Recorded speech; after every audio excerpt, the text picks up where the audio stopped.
In this week's Torah portion, the cousin of Moses, Korach, challenges the authority of Moses and Aaron, and God stands up for them and demonstrates that Moses' authority isn't taken illegitimately, but was because of his humility and his relationship with God. And so the Haftorah is from the prophet Samuel, and he is actually a descendant of Korach, and he also is reminding people that the king's authority, in this case, King Saul, is legitimate insofar as he is humble and submitting to God. At the end of the Haftorah, it says, God will not forsake his people for his great name's sake. And this verse can be contrasted to Psalms 94:14, which says God will not forsake his people and will not abandon his inheritance. So adding the phrase referring to the Jews as his inheritance and omitting the phrase for his great name's sake. The inheritance in this context means the land, which can be farmed in order to produce food.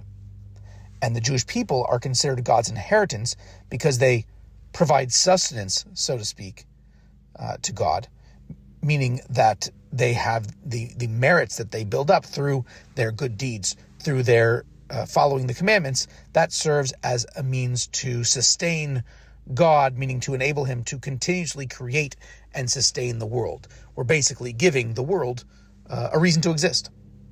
And in this context, the two verses describe opposite situations.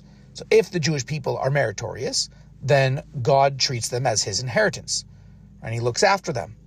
If they're not meritorious, he still looks after them, but only for his great name's sake, not because of their merits. So ideally, our merits should suffice to cause God to consider us his inheritance. And we accrue these merits in a two-stage process. The first stage, the lower stage, is that our behavior lives up to God's standards. And we do this by cultivating an amount of self-discipline and humility and arousing our own mercy on our divine souls, freeing it to do and accomplish what God wants. The second, higher stage is having an emotional relationship with God, loving him with all of our heart, with all of our soul, and with all of our might. However, if we are lacking in our behavioral or emotional relationship with God, then we need a doorway, so to speak, with no door to open, right? If you view this as these two stages as doors, right? And each one is framed by doorposts and a lintel. It has sides and a top, and we have to open that door in order to enter into our relationship with God. But if we don't have that, then we need a third option, right? We need God to have a doorway with no door, where God's protection can come upon us from his initiative, even though we haven't earned it.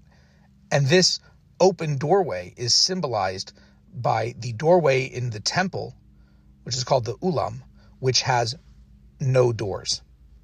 So Samuel, the prophet Samuel, is alluding to this later dynamic, this other dynamic where the people, he's ensuring that the people, even if they don't have the sufficient amount of merits to elicit God's protection and love, nevertheless, God will still tend to them and protect and guide them for his great name's sake.